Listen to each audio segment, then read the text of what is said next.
nós, obrigada por terem vindo. Este é um evento organizado pelo PRIP. O PRIP é o Fraud Research Institute, que se dedica a promover a teoria Proud. A teoria Proud tem uma visão económica que propõe uma visão da sociedade mais justa e sustentável. O meu nome é Mariana Machado, eu vou moderar aqui esta mesa redonda. Sou voluntária do PRIP. Então, temos aqui 3 convidados espetaculares que eu vou passar a apresentar. Então, aqui ao meu lado esquerdo, portanto, todos ao meu lado esquerdo, exatamente. À esquerda. Exatamente, é verdade. Eu estava a pensar. Então, todos os convidados estão ao meu lado esquerdo. Eu sinto aqui o Luís Mendes. O Luís Mendes é geógrafo do IGOT, da Universidade de Lisboa, e é membro da coordenação do Morar em Lisboa. Morar em Lisboa nasceu em janeiro de 2017 e é uma plataforma que reúne mais de 60 associações lisboetas pela defesa do direito à cidade. Muito obrigada por teres presente. É um grande prazer.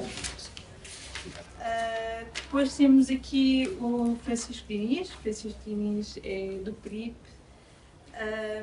e dedica-se a encontrar soluções para os desafios da existência humana através da teoria socioeconómica Proud. Vai-nos dar a perspectiva Proud no contexto da habitação e, segundo ele, é uma teoria que promove um modelo socioeconómico racional e que visa aumentar progressivamente o poder de compra de todos, garantindo as necessidades básicas de todos, o que não acontece, infelizmente, no sistema atual. Depois, à ponta, temos o Bernardo Fernandes, que nos vai dar a perspectiva das cooperativas. O Bernardo é representante da Ritco, está nesta mesa, é sociólogo, cofundador da cooperativa Rizoma e dedica-se à governança e à habitação cooperativa em propriedade coletiva e participa ativamente na rede Cohabitar e traz esta visão da cooperativa do direito à habitação. Muito obrigada aos oradores por estarem connosco. E vou passar então à primeira questão. E a primeira questão será para o Luís. Qual é a realidade da habitação em Lisboa? É um direito ou uma mercadoria? Eu acho que se perguntarmos isso aqui à mesa e ao pessoal aqui da Assembleia, acho que isto é mais uma conversa, não é? Também. Sim. Eu acho que toda a gente percebe que é uma mercadoria. Mais do que uma mercadoria, porque quando nós pensamos na avaliação da habitação como mercadoria, há um discurso de commodification, de mercadorização, que está muito associado à teoria crítica, e critica precisamente o facto deste direito humano básico estar cooptado por lógicas rentistas, economicistas e, portanto, vendáveis, não é? A questão é que eu gosto sempre, quando falo da habitação como mercadoria, gosto de ir ao início do capitalismo. A habitação é a mercadoria desde que temos, e fator de status, não é? Desde que temos capitalismo e outros modos de produção anteriores ao próprio capitalismo. Então é muito comum associarmos o status social do indivíduo, de uma pessoa, de um grupo, à área onde reside ou ao tipo de bairro onde habita, isto transversalmente nas várias eras da história.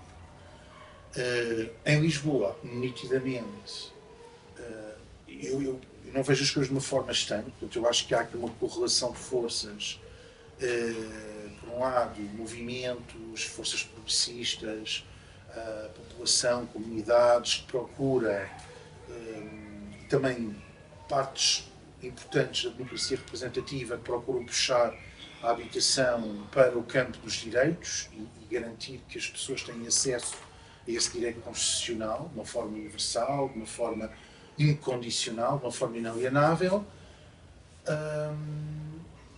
E depois tens o outro lado, não é? Um lado também associado a certos grupos de partidos, também associado a partes da democracia representativa, que é, a gente sabe que é uma democracia burguesa, e a certas forças da vida social e económica, sobretudo ao capital, não é? Que orientam, reorientam a provisão, a distribuição e o acesso a essa mercadoria apenas como mercadoria e como produto vendável num sistema de produção e de consumo. E, portanto, o que tu tens em Lisboa é, evidentemente, mais do que... Eu tinha que cortar alguma coisa para dizer aqui, para não ser... Não é, para não, mais do que mercadoria, eu até acho... não acho. Isso é algo que nós já todos falamos e é mais do que sabido. Neste momento, a habitação é mesmo um ativo financeiro. Vai muito além da mercadoria e do fetiche da mercadoria. Porque o ativo será outro fetiche, não é? Será outra, mas o ativo financeiro responde à última fase do capitalismo enquanto modo de produção, que é o capitalismo financiarizado. E, portanto, entende a habitação como um ativo, portanto, uma fonte de lucro, de reprodução de capital e de riqueza. O capital esse, deixem-me designar, fictício, e não é o Harvey que o diz, o Marx já o dizia. Capital fictício significa que se cria dinheiro a partir de dinheiro. Portanto, não estás propriamente a criar riqueza a partir do trabalho. Tu estás a fazer dinheiro sobre dinheiro. E Marx já falava disso, penso no capítulo do crédito, ou no ponto do crédito, do capital, não sei qual é, mas lembro-me que isso é citado e muito, até o Harvey tem nos seus cursos sobre o marxismo, fala sobre isso. O Marx dedica-se a explorar os perigos dessa banca, quando salienta a importância da banca, uma banca para a economia produtiva, etc., explica os perigos de uma banca pornográfica, portanto, promíscua entre economia e política, uma banca que trabalha para o rentismo puro, não é? O que significa que tu estás noutro patamar, quando trabalhas nesse nível, tu estás noutro patamar. Não é? Um investidor chinês, ou um investidor alemão, ou um qualquer, quando analisa e quando pensa a habitação, ele pensa em termos de estoque habitacional e como uma folha de Excel, como nós quando éramos crianças a jogar ao Monopólio. Todos jogaram ao Monopólio. Não é o jogo contrário. Não é? Há um jogo que tem o efeito contrário, que é o da distribuição. Ganham quando todos tiverem a distribuição da riqueza de forma completamente equitativa. Commons Poly. Eu acho que é esse, não sabia o nome.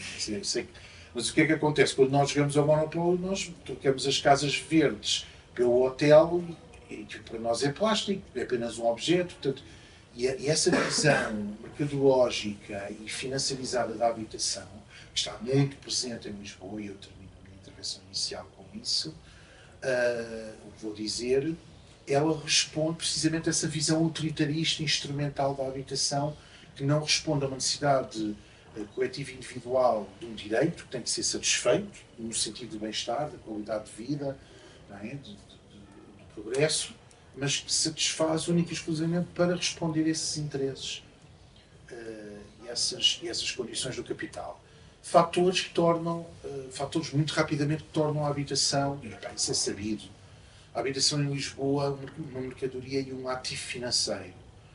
Naturalmente, tens players transnacionais, os fluxos de capital neste momento são transnacionais, eles atravessam fronteiras e através de uma certa geoarbitragem eles optam e escolhem com toda a liberdade e toda a lubrificação que a figura do Estado lhes permite, atuando aqui multiescalarmente, com vários programas e várias políticas que atuam, reparem, sempre no sentido de agilizar a vinda desse capital, para que ele possa extrair a partir de algo que podia ser habitação, que é um edifício, não é?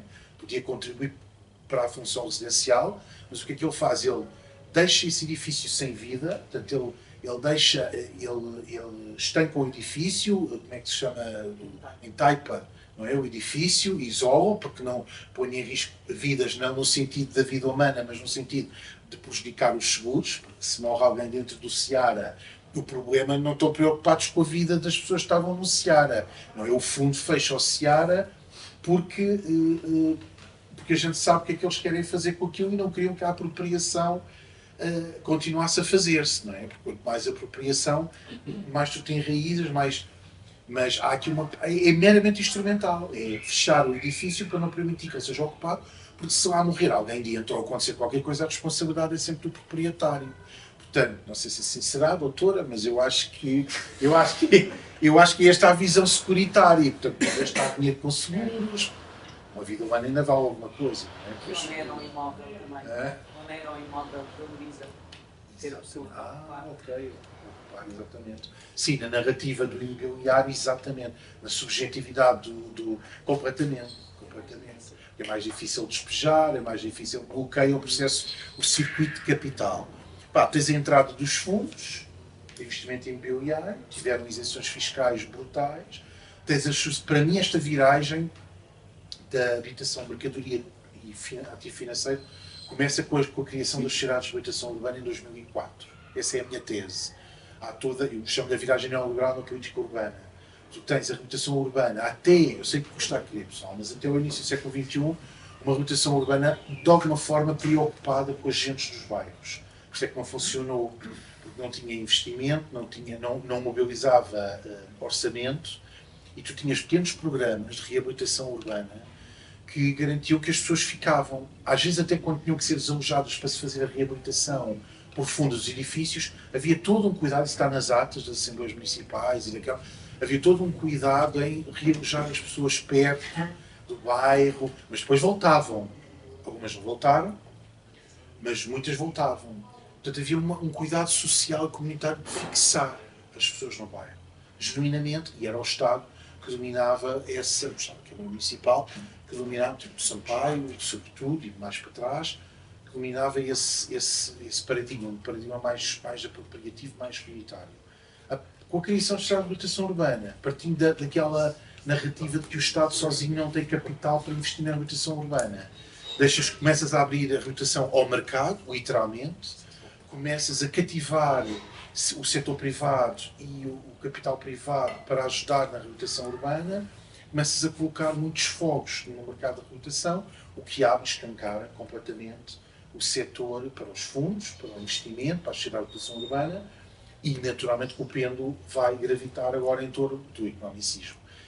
Para mim, em 2004, é de facto a viragem onde depois os fundos, mais tarde, os programas de atração de investimento estrangeiro, como os residentes não habituais e os Golden Visa, tudo isso cria uma conjuntura, uma tempestade perfeita que torna a habitação não só uma mercadoria, mas também um ativo financeiro.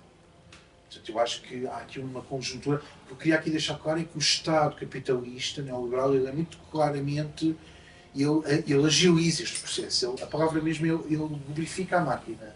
Portanto, ele permite que o capital entre, extraia e facilmente consiga extrair o que lhe interessa, mais-valia, não é? Melhor taxa de retorno, e não deixar na comunidade, nem por via fiscal, algum do contributo da especulação que faz. Não é?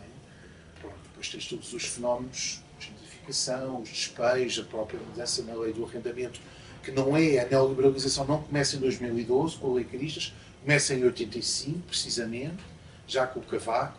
Havia uma ideia de ir liberalizando, eu sei que me vão crucificar, mas até fazia algum sentido liberalizar, porque tinhas o congelamento das rendas, e também não. E amanhã vai ser um artigo, ainda bem que eu vim cá hoje, amanhã vai ser um artigo no Público que diz, que o título é Vamos falar sobre o controle de rendas, ponto de interrogação, e vocês não vão gostar de mim. Vão dizer, para lá, esta persona é outra, este não é o Luís Mendes. Sim, Ana, é isso que tu estás a pensar. Este não é o Luís Mendes que eu conheci ontem, sábado. Quem é este heterónimo? Mas vocês vão perceber porque é que eu escrevo isso. Porque é que o controle de rendas tem que ser, neste momento da evolução capitalista da cidade, uma reforma e não uma revolução.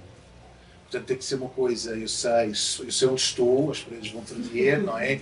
Mas tem que ser uma coisa que eu acho que tem que ser suave, tem que ser construtivo, porque o mercado é completamente privado. O mercado do arrendamento é mais do que 90%, é mais do que a porção de propriedade que está no privado, em termos de habitação propriamente dita. O arrendamento ainda acho que é mais do que 98% de todo o arrendamento. Se tu melindras, isto é muito difícil até para quem contribui para a política pública, ser assertivo e ao mesmo tempo conseguir ser construtivo e moderado. Tu tens aqui duas forças muito fortes, o social e o económico, e às vezes elas veem-se como inimigos e se calhar deviam-se ver de uma forma mais construtiva como pares da mesma equação. E tu numa sociedade de mercado não consegues dar a volta. Se for pela revolução, vais de uma maneira. Se for por reformas, vais ter que tomar outras medidas. Mas pronto, sem dúvida, é uma mercadoria, é um ativo financeiro, isso é mais do que... Já vamos ver o que é que pode mudar isso. Sim, ficamos com esta ideia então da habitação, desta noção muito capitalista do que é a habitação em Lisboa e também desta parte colaboracionista do Estado nesta máquina. E agora queria passar ao Francisco.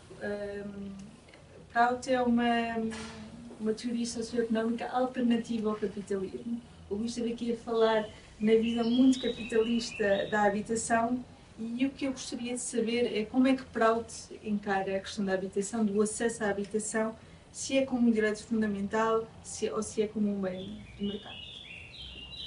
Então, antes de ir dizer o que é que Prout pensa sobre, tenho que fazer uma perspectiva mais global, mas nós estamos a atravessar, é evidente para todos, e cada vez eu vejo mais as notícias nos jornais, nos social media, a habitação, uma história aqui, outra história ali. Portanto, há uma consciência coletiva, principalmente para quem vive em Lisboa, vive no interior, isso os Açores, portanto, mas quem vive em Lisboa, eu vejo essa preocupação e vejo os valores das rendas, das compras das casas e tenho essa percepção. Vim morar no continente desde 2012 e lembro de chegar a Lisboa em 2012 e ser uma cidade tranquila. Passados alguns anos, 2014, 2015, comecei a ver o fluxo de gente, as pessoas a chegar, os turistas e o dinamismo, mas também aquela sensação de que espécie de basta de diversão, não é? Os turistas para cá e vejo depois já os relatos, as histórias das pessoas que têm que sair de casa para dar lugar aos negócios. Então, vou dar a noção de que temos que mudar de sistema, digamos assim, para termos uma sociedade mais equilibrada. Podemos mitigar o sistema capitalista. O Estado pode fazer algumas intervenções e melhorar, mas é sempre aquela ideia, é a aldeia do Asterix ou Obelix no meio da multidão romana à volta, não é? Então, vamos aprofundar a questão. Sistemas socioeconómicos aparecem sempre a partir de uma visão da sociedade, de uma ideologia que transmite determinados valores. E ao longo da história há uma evolução. E esses valores, a liberdade, a igualdade, seja o que for, transformam-se através do Estado em leis, que é o nosso contrato social, são as regras da sociedade. Toda a gente, bem ou mal, tem que obedecer, porque há penalizações, ou há incentivos, etc, etc. E os sistemas socioeconómicos derivam do Estado, das leis, aquilo que é permitido fazer. A questão, habitação, direito ao negócio, desde o século XIX, ou antes, fez uma pergunta semelhante, que seria, os seres humanos têm direito a serem livres, ou podem ser também um negócio? Estamos a falar da escravatura. E durante milhares de anos, e faz parte da natureza humana, o grupo dominante domina o mais forte e transforma em escravos, e há um benefício económico do grupo dominante. O que é que mudou no século XIX? A visão da sociedade mudou. Houve determinadas filosofias, o humanismo, o liberalismo, que fizeram pressão para que houvesse essa mudança e passasse para a lei. Em termos históricos, na Inglaterra, portanto, é proibido a escravatura, é um esforço inglês e era a potência global da altura, que houvesse essa mudança. Isso traduziu-se automaticamente ao longo do século XIX e XX, e hoje vivemos e há um aumento de consciência e a escravatura é algo que para nós é do passado. respondendo à questão, a habitação é um direito a um negócio dentro do capitalismo, tendencialmente é um negócio. Há aqui forças que puxam de um lado ou para o outro, mas se deixamos o capitalismo à solta, as casas transformam-se num negócio. A preparar-me aqui para esta conversa com as pessoas, deparei com um relatório que foi apresentado no Fórum Económico Mundial, o Fórum dos Ultra Ricos, um relatório de Roger Gopal, e tem assim uma frase que explica muito bem a relação do capitalismo em relação à habitação. E vou ler. O capitalismo transformou a habitação de uma necessidade social fundamental numa ferramenta de investimento, diminuindo a sua função intrínseca de fornecer segurança e espaço para vida dignas. Toda a gente tem essa sensação, a nível global, o sistema promove isto. Também gosto muito, eu sou um curioso e gosto de estudar estes temas e partilhar e ouvir as pessoas. E cada vez me noto que, em termos de economia, existe um campo que é chamado sobre a economia da desigualdade. Temos o Thomas Piketty, agora eu vejo muitos vídeos do Gary Stevenson, da Inglaterra, e fala muito da economia da desigualdade. Então, deixando o capitalismo rédea solta, temos o século XIX, que é a altura começa a revolução industrial, a produção, as ideias capitalistas são implementadas na sociedade, e estamos perante uma sociedade super desigual. Chegamos ao século XX, há vários fenómenos, há as duas guerras mundiais na Europa, e há a crise de 1929 nos Estados Unidos, que se espalhou pelo mundo e colocou em xeque o sistema capitalista. E obrigou a que o Estado intervisse também na altura e criássemos depois da Segunda Guerra Mundial, ou mesmo nos anos 30 nos Estados Unidos, um Estado social, permitindo criar uma classe média com poder de compra para a maior parte das pessoas. Várias razões, havia a pressão comunista, o medo no Ocidente, os sindicatos tinham um poder muito forte, houve pressão para que o sistema capitalista chegasse a um modelo, continuando o sistema capitalista, mas criou-se uma parte social bastante forte. Vamos falar anos 50, 60 e 70. E o que os economistas dizem é que os ganhos de produtividade refletiam-se nos salários. As pessoas tinham a sensação que tinham poder de compra de geração para geração. 50, 60, 70, Europa, Estados Unidos, mundo ocidental. Então havia esse fluxo em que as pessoas tinham a percepção que a próxima geração, os meus filhos, vão estar melhor do que eu, vão ter mais acesso a bens materiais que eu não estou. Foi a crise dos anos 70. Já há a história, mas para não estarmos aqui a saltar. Mas a ideia é, no século XIX, há uma grande disparidade social, há rendimentos, há outras coisas importantes. Temos de ter claro o que é o rendimento, o que é a riqueza. Não é? O rendimento é aquilo que nós temos do salário e também outra coisa super importante, os rendimentos passivos, ou seja, não do trabalho, mas da propriedade. Eu sou dono deste espaço, cedo um negócio e eu retiro uma renda desse espaço. São os rendimentos passivos. E depois já há a riqueza, que será, podemos dizer, que é o nosso património. Não é? O que é que nós temos de bens materiais será a riqueza. Na economia da desigualdade, o que acontece, o que explicam, e vai explicar o problema da habitação, é que a riqueza começa a ser dirigida para aqueles que têm mais, que já são mais ricos por natureza, não é? Portanto, esse foco, essa transferência da riqueza para aqueles que já são mais poderosos e mais ricos, e estatísticas estão aí para demonstrar, é que vai criar ainda mais uma competição dos chamados ativos financeiros. os ativos económicos, incluindo as casas. E, portanto, porquê? Vamos imaginar o seguinte caso. Imagina que temos um rendimento de 2 milhões de rendimento passivo. Ou seja, não do trabalho, mas da propriedade. Quanto é que nós vamos gastar na nossa família num ano? 500 mil? Ok, despesas top de família, mas 500 mil. Gastamos 1,5 milhão. Onde é que nós vamos aplicar numa sociedade em que cá em baixo as pessoas já não têm muito rendimento, têm muitos compromissos, hipotecas? Vamos procurar ativos, tal como o jogo de monopólio. No monopólio, qual é a lógica do jogo? Eu ganho quando os meus amigos à volta estão falidos. E isso acontece no mundo real.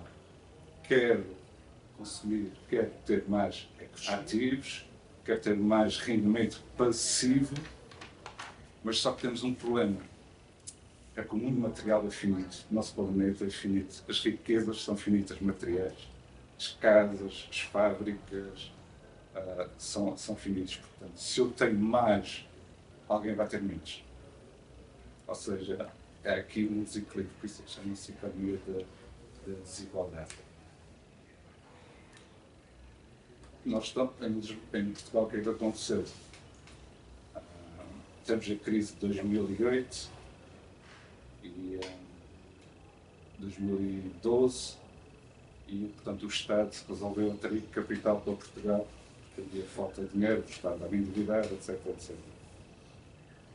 E então criou-se os vistos gold, as pensões douradas, né? Quem vinha para Portugal tinha isenções, na reforma tinha isenções tinha benefícios fiscais, visto gold, quem podia ter cidadania para entrar na Europa, no espaço Schengen, a troco do investimento imobiliário. Nessa altura coincidiu também com o turismo.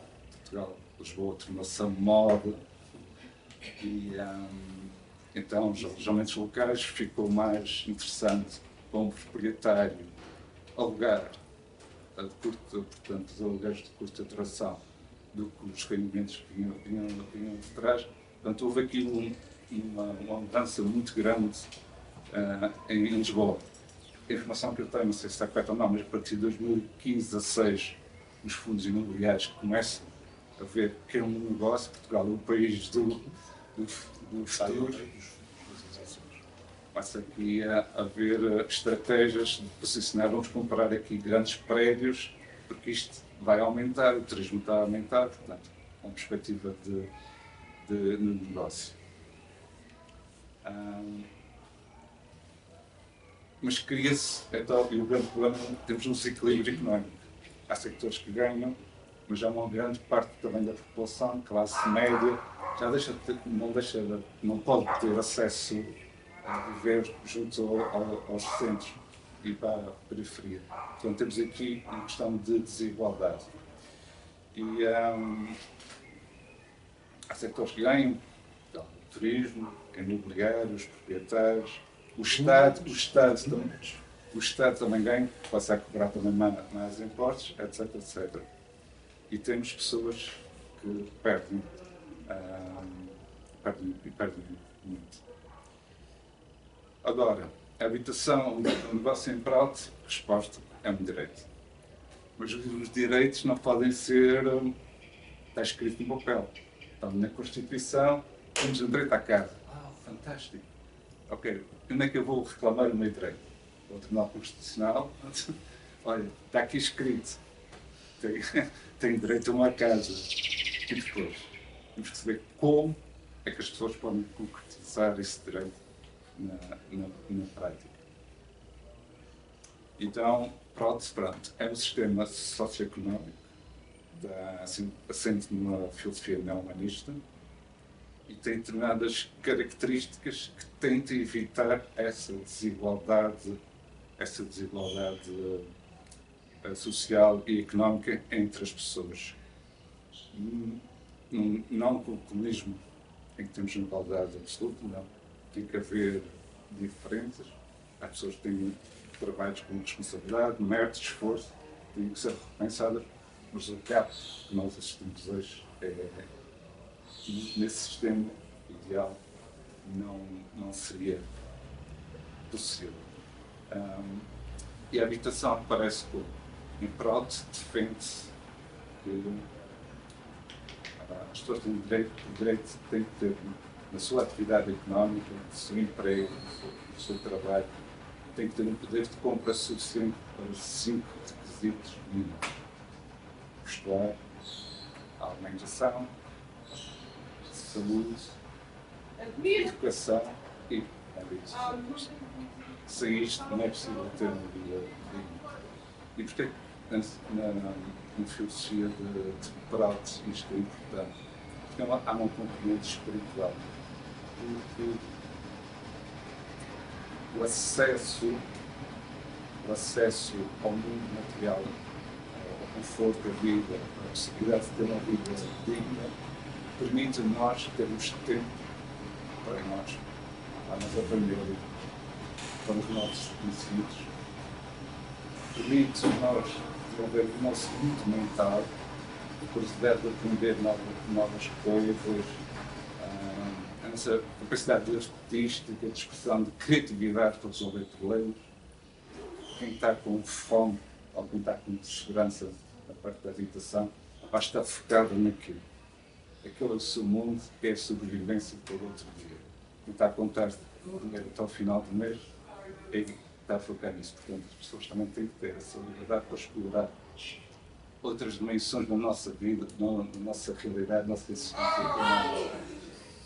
E, portanto, a dimensão espiritual, que é atingir patamares da nossa vida de uma paz interior profunda, não de felicidade. Há momentos bons, há momentos maus na nossa vida, mas de paz interior profunda que só se consegue tendo uma base, uma estrutura no mundo material, económica e estável. Rapidamente, para terminar, algumas características do sistema socioeconómico. Tem 14 princípios, ou seja, o sistema socioeconómico é um desenho de instituições, de realidades, e há 5 princípios fundamentais. Um deles, e o primeiro, exatamente para combater a desigualdade, diz exatamente: está limitado à acumulação de riqueza e de rendimentos. É um dos princípios, ou seja, num sistema autista, digamos assim, como temos um salário mínimo, devia haver um salário máximo. Se calhar o mais importante é limites à acumulação de riqueza, sabendo que essa acumulação de riqueza dá muito poder a determinadas pessoas que vão influenciar no bem-estar coletivo da sociedade.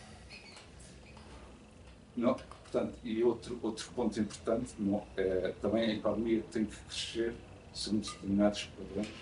Portanto, todos os nossos recursos que nós temos devem ser utilizados de maneira para o benefício da sociedade. Portanto, a economia tem que crescer dentro dos limites ambientais e sempre dentro desse padrão de que a desigualdade traz consequências para o bem-estar coletivo. Pelo menos para a maioria das pessoas. E pronto, e é uma economia com, já para terminar, é uma economia com planeamento descentralizado, centrado em regiões para serem desenvolvidas, e também tem uma coisa curiosa, que é: há espaço para o mundo privado, para os negócios, mas sempre uma escala mais pequena. Eu lembro das aulas de economia, um mercado perfeito, os produtores são pequenos, não conseguem manipular os preços nem criar monopólios, então isso é importante. Há concorrência. Há um sector que é o sector cooperativo, onde há uma escala maior. Quando falamos de cooperativas, há um aspecto mais social, há mais as pessoas estão envolvidas na sua atividade económica e depois há indústrias-chave como transporte, energia, que são muito complexas, e aí o Estado devia estar bastante presente para facilitar o resto das atividades económicas. Obrigada. Sim, pegando aqui no tema do cooperativismo, Bernardo, como é que o modelo cooperativo oferece uma alternativa ao mercado imobiliário tradicional? Então, vamos lá. Bem, perante a tragédia que fomos ouvindo aqui, são as tragédias, acho que a única coisa que nos resta é unir-nos uns aos outros, né? E acho que o modelo cooperativo traz um bocado essa ideia e, portanto, vou poupar-vos das tragédias da habitação e vou tentar trazer um bocadinho como é que as cooperativas podem responder a esta esperança de todos podermos ter uma casa e ser uma casa onde sabemos que podemos ficar o tempo que quisermos ficar e não estarmos sempre sujeitos à espera ou aquela ideia de será que é hoje que vou receber uma carta, será que é amanhã que vou receber uma carta, ou até como estávamos a falar lá fora, né? Os filhos que podem ficar sem os pais para de repente a condição familiar deixou de ter capacidade para ter uma habitação. E então venho a falar-nos um bocadinho sobre a rede Coabitar. E a rede Coabitar nasce um bocado, primeiro nasce desta ideia de intercooperação. Era um grupo de pessoas e de coletivos informais e de cooperativas na zona da área metropolitana de Lisboa,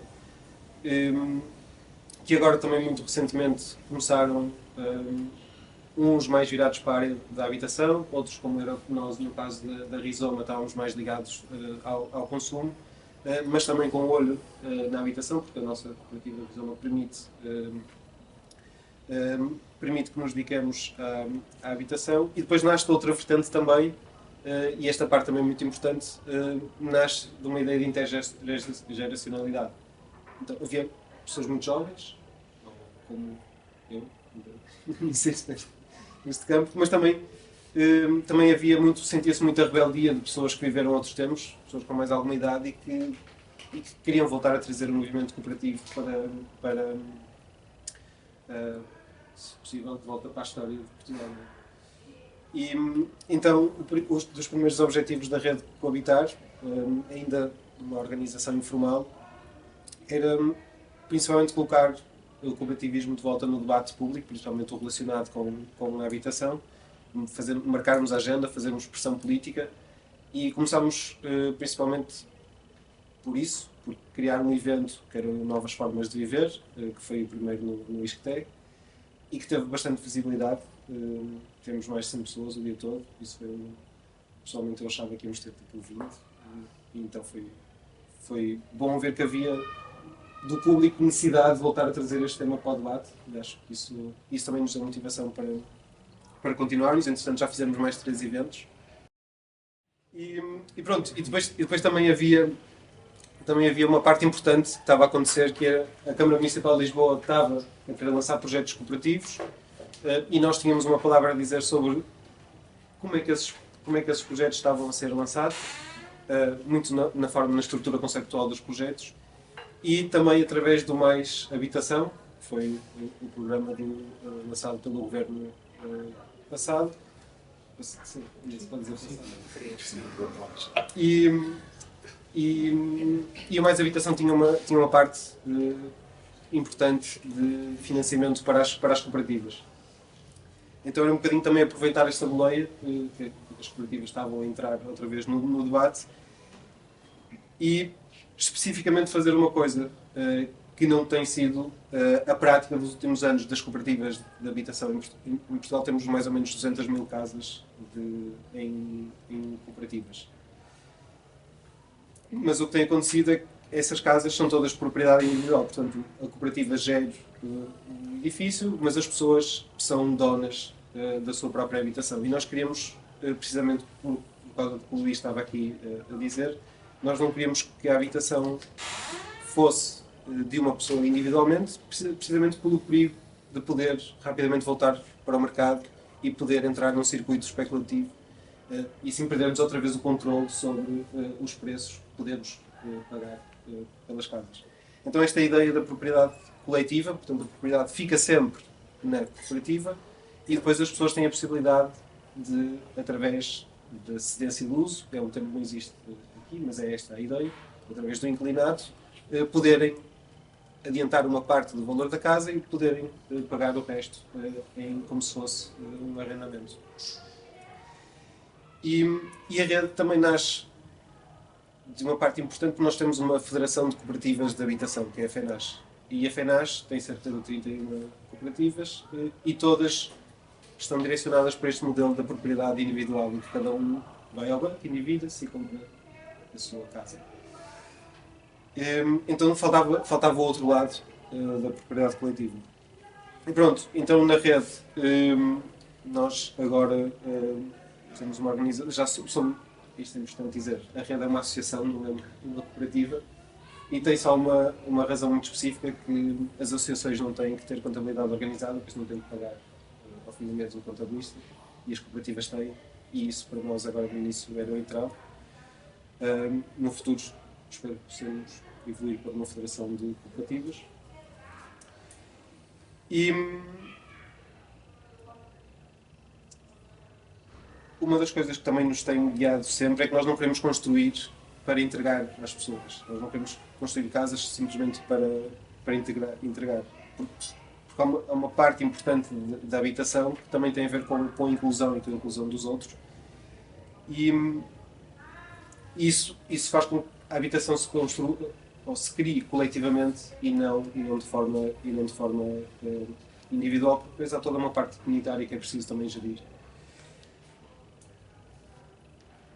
Outra coisa que o Luís também estava a falar há bocadinho, é uma parte muito importante para nós, que é o direito ao lugar. As pessoas têm a sua vida, têm a sua experiência, têm o seu trabalho, têm as suas redes sociais, todas ou normalmente num circuito, num local, num território bem definido, e é importante que as pessoas possam permanecer no lugar e não aconteça como aconteceu nos anos do prédio, que as pessoas foram realizadas em sítios relativamente ao calhas, que as pessoas perderam as suas redes de contacto, perderam formas de ir, muitas vezes comunitárias, para o trabalho, deixaram de ter transportes públicos. Então é importante esta ideia de disputar o território ao qual nós pertencemos. E isto faz, ou pelo menos eu vejo, que as cooperativas de habitação funcionam um bocadinho como este gesto de síntese entre a habitação, entre o espaço público e entre a cidade. Ou, se não for uma cidade, que seja o território onde elas estão. E mais, por causa de todas estas tragédias, as cooperativas também respondem a este problema e problematizam o que é que são os direitos sociais, não é? O que é que nós temos, o que é que nós queremos realmente aceder. E isto faz-me pensar que nós não estamos só a falar de habitação, não é? Estamos a falar de uma coisa maior, não é? Estamos a falar de um ecossistema muito na lógica desta ecológica, não é? De habitat, em que a habitação também se inclui. Portanto, temos que pensar de uma forma muito mais alargada do que só na ideia da habitação. Precisamente porque quando se constrói habitat, constrói-se cidadania, e isso leva-nos a termos mais capacidade de agir sobre os nossos direitos sociais e sobre aquilo que queremos defender. Então, vou-vos falar agora um bocadinho sobre como é que nós estamos em termos de projetos, porque acho que isto também é importante, a dimensão prática e real do que é que está a acontecer. Há 3 anos, 4 anos, quando nos começámos a juntar, o discurso ainda era muito sobre será que a arquitetura deve ser participativa ou não? Como é que isso se faz? A Margarida até falou bastante sobre isso. Onde é que estão os financiamentos? Como é que nós nos podemos unir? E agora é bom ver, e neste último evento foi bom de sentir, que há outra maturidade, há outra forma de falar sobre os assuntos. E nós temos, dentro da rede, ou pelo menos alcançamos mais ou menos 700 pessoas. Temos cooperativas em 10 municípios e temos 5 que já têm terreno, já entregaram, algumas já em diferentes estados, algumas já entregaram os projetos de arquitetura nos municípios, outros já entregaram o projeto de pedido de informação prévia. Então é bom ver que isto realmente está a acontecer. É uma solução, obviamente não é uma solução para... não vamos resolver a crise da habitação, isso nem é o nosso objetivo, mas é uma resposta clara e tem tido... Está a fazer o seu caminho. Vou só dizer quais são os sítios onde é que existem cooperativas e quais são os nomes, porque acho que também é importante de alguma forma dignificar os projetos e lançá-los. Então temos um na Moita, que é a Brejos Faria, Ecobairros, que é na Ajuda, Aldrava, que ainda não tem espaço, mas gostava de estar aqui na AML, a ECG, que é em Braga, e a ECG faz parte do... esqueci de saber o nome disso. Não é da Carta Municipal de Habitação, é do projeto habitacional do município. Em Braga. Estratégia local de habitação. Estratégia local de habitação, exatamente. Há uma no Porto, que é a Sesta, em Mafra, no Colmeia.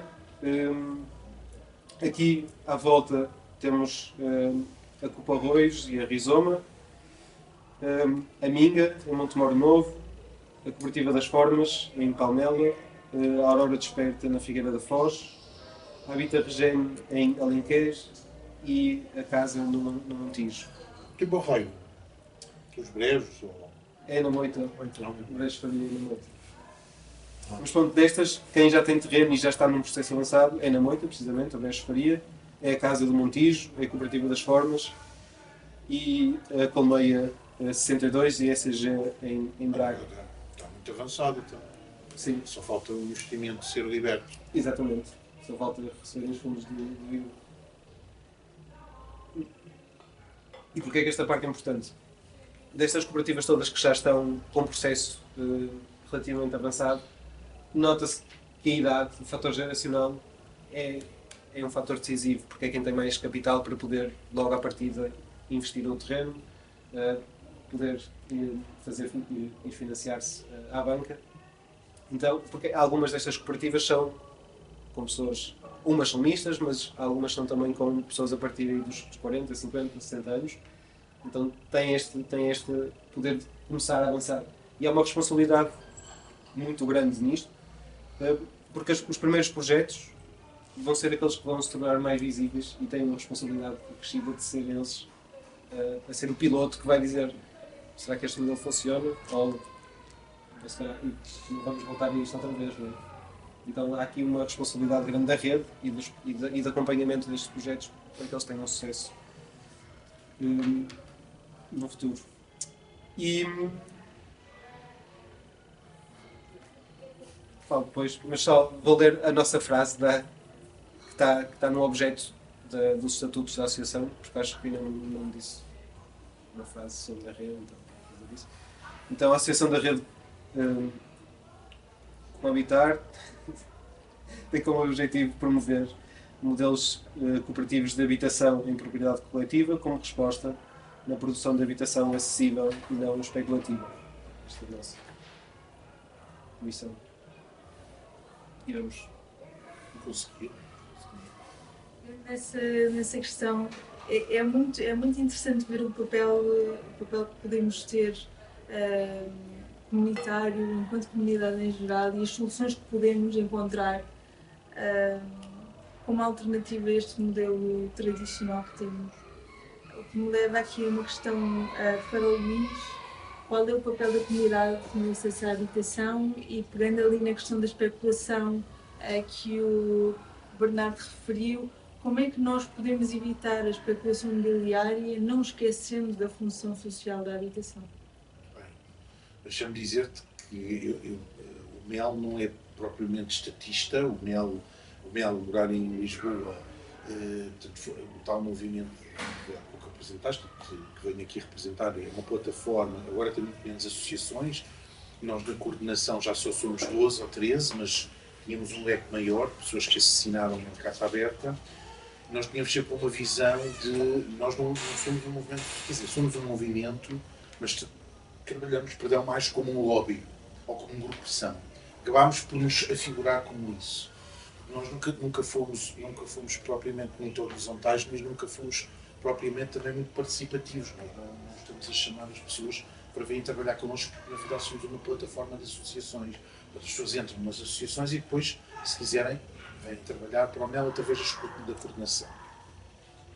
Mas nós sempre tivemos uma visão que era, e acho que teve o efeito que nós estamos a ver agora, com a criação de secretarias de Estado, com a nova geração de políticas de habitação, pelo menos conseguimos colocar no discurso, fomos um dos autores, conseguiu colocar no discurso a questão do direito à habitação recente, né, pós-crise económica e social.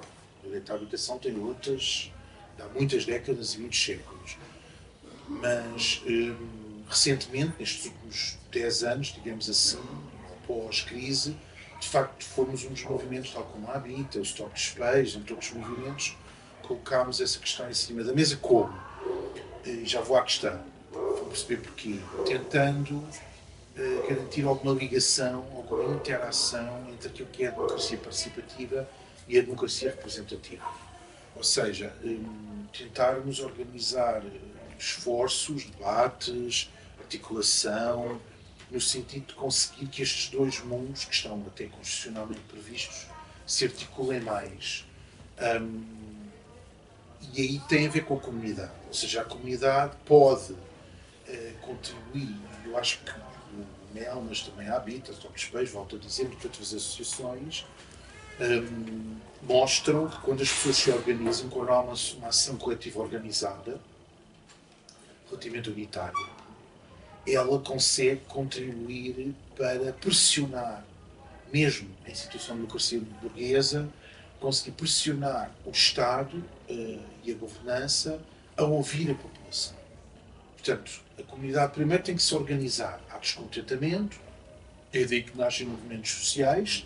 Quando há um problema significativo para um conjunto de pessoas, elas organizam-se e pressionam, dentro do que é o espectro democrático, os eleitos, no sentido de procurar alterar a correlação de forças que existe, articulando também com muitos outros partidos, aqueles que eventualmente possam melhor ou de uma forma mais execuível responder às suas próprias questões. Por exemplo, eu recordo-vos que quando o MEL surge, nós estamos em plena geringonça. E a geringonça, os vários partidos da geringonça, auscultavam constantemente os movimentos de base, e quando os movimentos começam a adquirir uma forma legítima, porque é essa a diferença do MEL. O MEL não é só um movimento de associações. Ele reúne algo que, se calhar, falta, ou que não é tão comum noutras associações, que é uma componente de associações de sociedade civil, com uma componente de académicos, especialistas, e depois com uma clara necessidade de articulação política. E é esta articulação, esta interseção entre estas três esferas que, a meu ver, permitiram pressionar de forma eficaz o tema da direito à habitação a migrar das ruas para a agenda política. Claro, a classe média começou a perder capacidade de comprar casa e, portanto, começou a afetar a base do que é a base eleitoral do PS e, portanto, isso também ajudou a acelerar. Tanto tu agora soubes falar em arrendamento acessível e outro tipo de formatos, que é, na versão universal das Nações Unidas, o Raja Polis é o relator das Nações Unidas, o relatório foi feito por ele. Começas a ter uma afirmação do tema, de facto, na agenda mediática, e por essa via começa a chegar ao tecido social, começa a afetar também depois as próprias estratégias políticas. Comunidade. Portanto, a comunidade faz parte da correlação de forças aqui no sentido do que é o valor de uso, não o valor de troca. Não, do que é a apropriação, se quiser chamar-lhe, produção e consumo social da habitação enquanto produto não, mas enquanto bem que vai satisfazer uma determinada necessidade humana, seja ela individual ou coletiva. E só organizada é que ela consegue atingir. E organizada não tem que ser nas formas tradicionais de organização, sindicatos, associações, não. Há movimentos de cidadania, há movimentos sociais, que são isso mesmo, movimentos. Portanto, eles são relativamente mais leves, mais horizontais, uns com ascendência vertical ou não, mas eles movem-se também de uma forma, se calhar, mais ágil. Portanto, há aqui quem gosta de literatura dos movimentos e de ação coletiva e de cidadania participativa vai se interessar por ler coisas sobre isto. Os novos movimentos sociais têm diferenças muito grandes relativamente à questão do partidarismo e à questão das associações, mas eu diria que é por essa forma que se consegue alguma coisa.